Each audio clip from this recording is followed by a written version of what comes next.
Are we recording? Mm-hmm. Okay. Okay, so like we talked about the quadratic formula, right, which we're going to need. We're going to find the golden ratio using the golden rectangle. Okay. It's too long.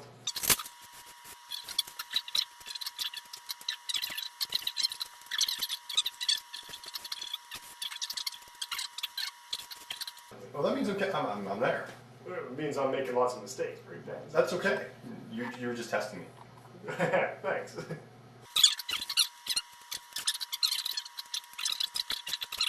I don't see how you can do it. There's magic. Well, no matter.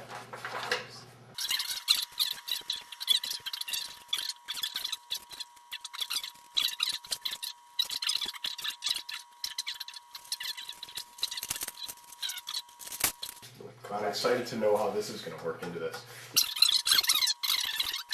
We can divide the rectangle up by cutting a square out, and x can be a certain number, such that when we take this square out, this rectangle has the same dimension, not same dimension, the same ratio. proportion, yeah, same ratio, same proportions as the original.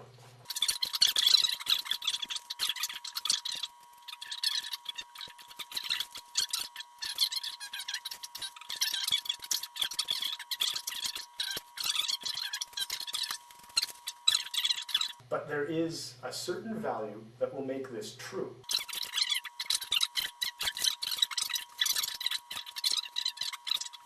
You with me? A little bit?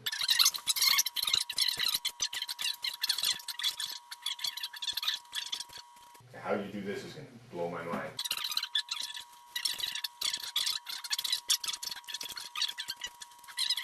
Well, We don't have a term for x. That's what's confusing me here. So, I mean, we just keep having x.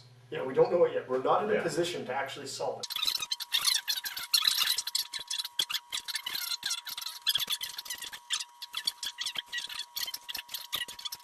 That's close.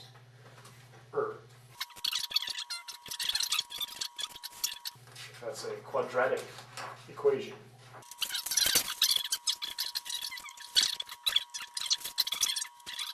Okay, you know, see all the A's and B's and C's in here? Yeah, that's confusing me.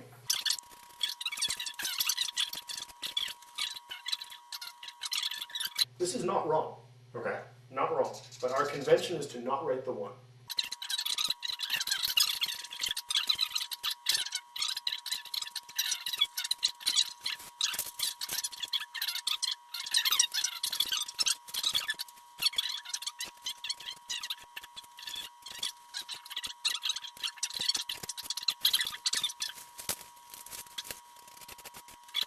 How do I get the square root of 5?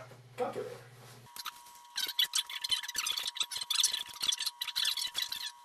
I always thought the calculators magically just kept going, but they just wouldn't show you.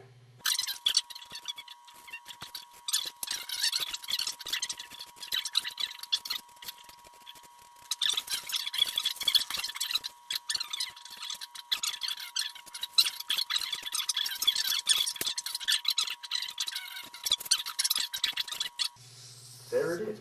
That's the number.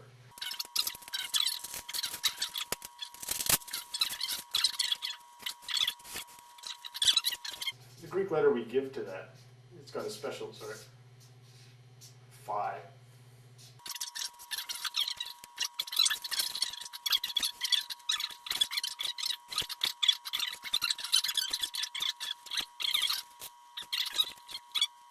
And there it is. It goes on forever, and that only works with a rectangle whose sides have the proportion, right?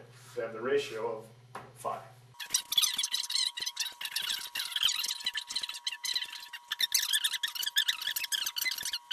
Well, this is mathematical, cajoling.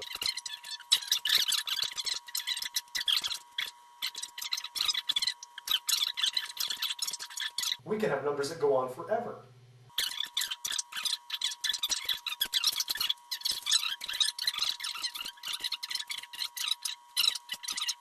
Because it's a messy universe.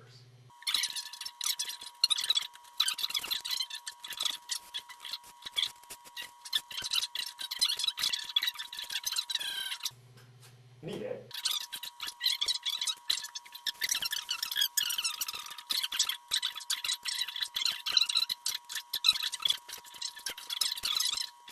So that's the end of the golden rectangle.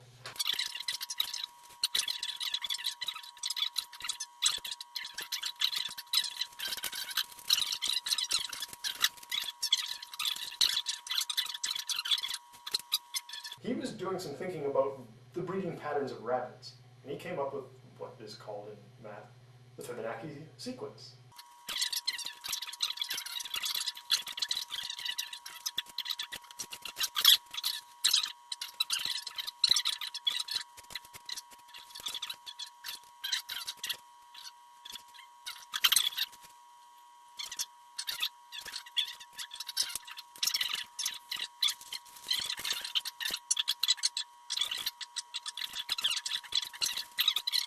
Boom, boom, boom, boom, boom.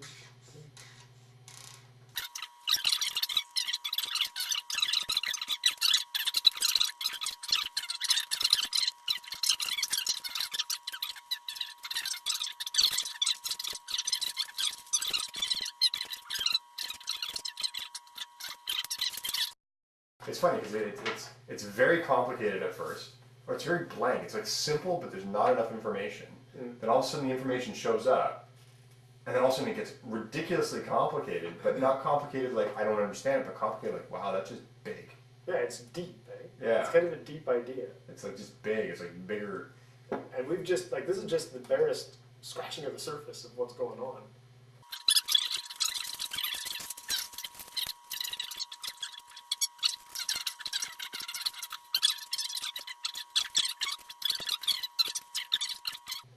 I love I.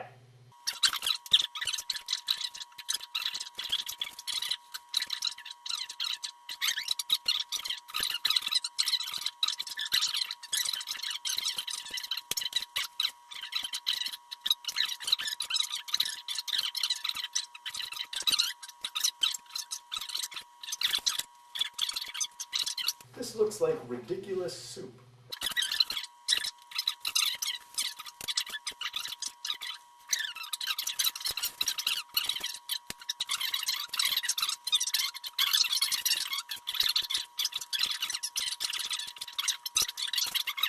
You basically capped infinity.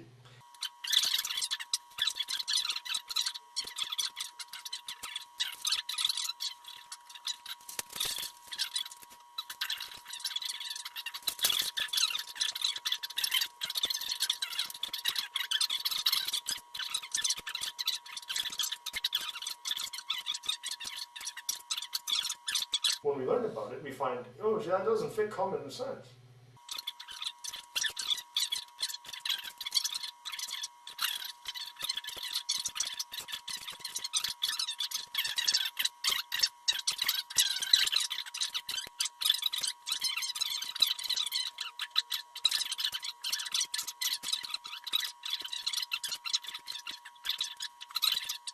Yeah, I mean, like, how big is it? It's really big, but how could it go on forever? We don't know, but all our theories seem to indicate that it doesn't go on forever, you know. But then that leads into another place that kind of jams your mind.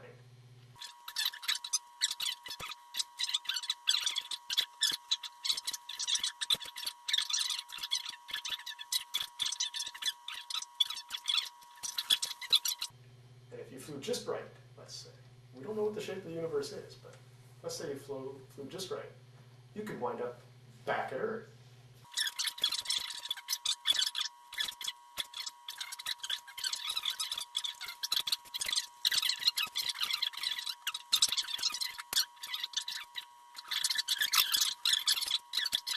We can work with 4 physical dimensions, we could work with 1,000,000 physical dimensions if we wanted to, mathematically.